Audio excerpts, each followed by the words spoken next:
Lockdown का पल अभी टला नहीं था। समय वही पुराना उसी तरीके से क्वारंटाइन में बीत रहा था। लोग अपने घर में बैठे हुए थे, हम भी अपने घर में बैठे हुए हैं। अब आदमी घर पे बैठे बैठे करे तो क्या करे, क्योंकि अब घर पे आदमी बोर ही हो जाता है। तो मैंने सोचा कि आज मैं कुछ अपने पुराने किसी टैलेंट को परखूं। तो मुझे याद आया कि मैं खाना तो अच्छा बना लेता हूँ। तो मैंने सोचा कि मैं बनाऊंगा कुछ खाने को। तो मैंने सोचा आज मैं रोटियां बनाऊंगा अपने हाथों से, देखूं तो कैसा बनाता हूँ। मैं रोटियां बना रहा था तो कभी रोटी किसी देश का नक्शा तो कभी किसी जंगल का आकार बनाता था। शायद भारत पाकिस्तान का बॉर्डर बन जाया करता था। और आज भी ऐसा ही है कि ऐसा ही बनता है। हालांकि गोल रोटियां मुझसे बननी तो एक बार भी नहीं थी। हाँ, ये है कि मैंने थाली से काट करके बनाया ज़रूर है। मैं रोटियां बना रहा था, करीब 2 ही 3 रोटियां बनाया था कि एक दिल के किसी कोने से एक पुरानी याद झलकी। एक पुरानी याद कहीं से बाहर निकली। मुझे याद आता है मेरा बचपन का वक्त, और वहीं से एक कहानी मेरे दिमाग में आती है। तो ये क्या कहानी थी?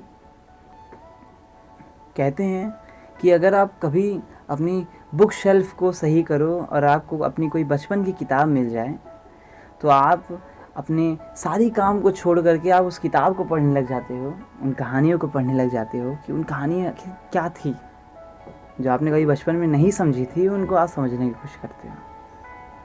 मैं भी किसी ऐसी कहानी में डूब रहा था। ऐसी किसी कहानी के अंदर मैं जा रहा था। ऐसी किसी कहानी के लहर में बह रहा था। तो मुझे याद आता है मेरे बचपन का वक्त, क्योंकि इस कहानी का नाम है पड़ोस की रोटियां। तो ये कहानी भी रोटियों से ही जुड़ी हुई है। तो मुझे याद आता है मेरे बचपन का वक्त, जब कभी मेरे घर के पड़ोस में कुछ भैया लोग जो कंपटीशन की तैयारी करने के लिए आए हुए थे, उनसे मेरी कैसी दोस्ती हुई थी। मुझे अभी भी याद है, मैं खेल रहा था और शायद सेंचुरी अपनी टीम का कंप्लीट हुआ था। सामने से भैया गुजरे और उन्होंने बोला, एक चांस मुझे भी खिला लो। उनको एक चांस खिलाने के बाद जो हमारी बातचीत शुरू हुई, तो धीरे धीरे करते हमारी दोस्ती जो है वो बढ़ने लगी। कहते हैं दोस्ती किसी से भी हो जाती है, कभी भी हो जाती है। और बचपन में तो दोस्ती किसी से भी हो सकती है, क्योंकि दोस्ती की कोई उम्र नहीं होती। मैं खाली वक्त में उनके यहाँ जाया करता था, दोपहर के वक्त में। तो हमारा मैच कंप्लीट होता था तो हम उनके घर जाया करते थे। मैं और कभी कभी मेरे दोस्त भी आया करते थे। मुझे अभी भी याद है, मैंने उनके घर में वो कुछ विचित्र प्रकार की रोटियां देखी थी, जो कि सिर्फ गोल नहीं हुआ करती थी। उनका जो शेप था, जो उनका स्ट्रक्चर था, वो कभी चतुर्भुज, जो कभी त्रिकोण हुआ करता था। उनका जो शेप था वो बड़ा डिफरेंट हुआ करता था। ये यूनिक रोटियों को देख के मैं हर बार सरप्राइज्ड हो जाया करता था कि अरे ये रोटियां बनती कैसे हैं यार ऐसे।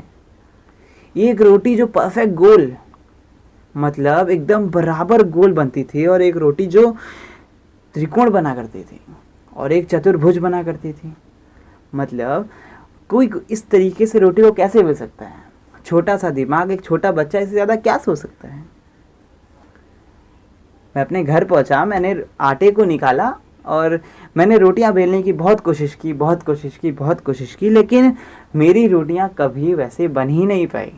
कभी भारत का नक्शा तो कभी पाकिस्तान का नक्शा, कभी श्रीलंका तो कभी फ्रांस तो कभी ऑस्ट्रेलिया, लेकिन वो रोटी न तो चतुर्भुज बनी और न ही त्रिकोण बनी, और गोल तो भैया कभी बनी ही नहीं, आज तक नहीं बनी। तो ये था भैया रोटियां नहीं बनने का। अब मैंने सोच लिया कि अब मैं भैया से पूछूंगा कि वो रोटियां बनाते कैसे हैं। उनके घर मैं रोज़ जाया करता था कि आज वो रोटी बनाएंगे, लेकिन शायद उनके घर का आटा ख़त्म हो गया था। इस प्रकार मेरा जो एक मन जो विचलित हो चुका था उन रोटियों को समझने के लिए, उन रोटियों का फॉर्मूला जानने के लिए कि वो रोटी बनते कैसे हैं, मैं एकदम टेंशन में था। अब मैंने ये सोच लिया था कि मुझे वो जानना ही है कि वो रोटियां बनती कैसे हैं। तो एक दिन मुझे पता चला कि आज वो रोटी बनाने वाले हैं, तो मैंने उनसे कहा कि आज मैं भी आपके घर रोटियां खाने आऊँगा। वो उन्होंने रोटियां बनाना शुरू किया। मैं उनके सामने बैठा हुआ था, आटे को गूँथता हुआ देख रहा था कि आटे को कैसे गूँथा जाता है। उसके बाद उन्होंने आटे को, रोटियों को बेलना शुरू किया। तब मैंने देखा कि वो कैसे उसको काट रहे हैं चाकू की मदद से। उन्होंने रोटियों को कभी चौकोर तो कभी त्रिभुज और किसी थाली की मदद से उस रोटियों को गोल का तरीके से काट लिया था।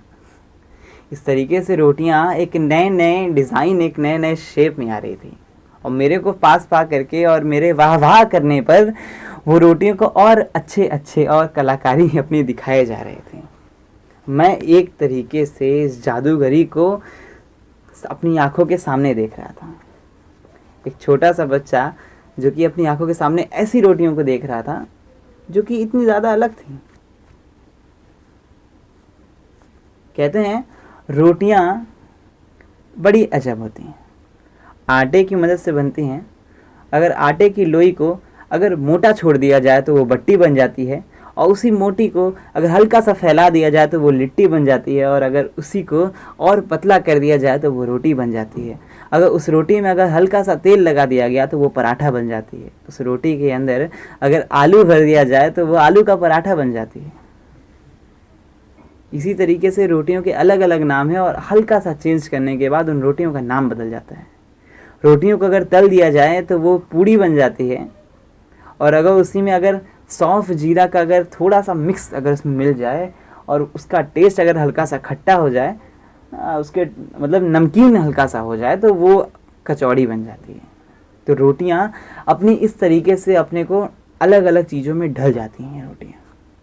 इस तरीके से मुझे अभी भी याद है कि मेरे घर बाहर से छोले भटूरे आए थे, मैं उसे छोड़ के वो रोटियां खाने गया था, क्योंकि मुझे पता था कि जो मज़ा, जो प्यार मुझे उन रोटियों में मिलेगा वो उन छोले भटूरे में नहीं मिलेगा। मुझे अभी भी वो दिन बहुत याद है अच्छे से, कि उनकी नौकरी लगी थी और उन्हें जाना पड़ा था।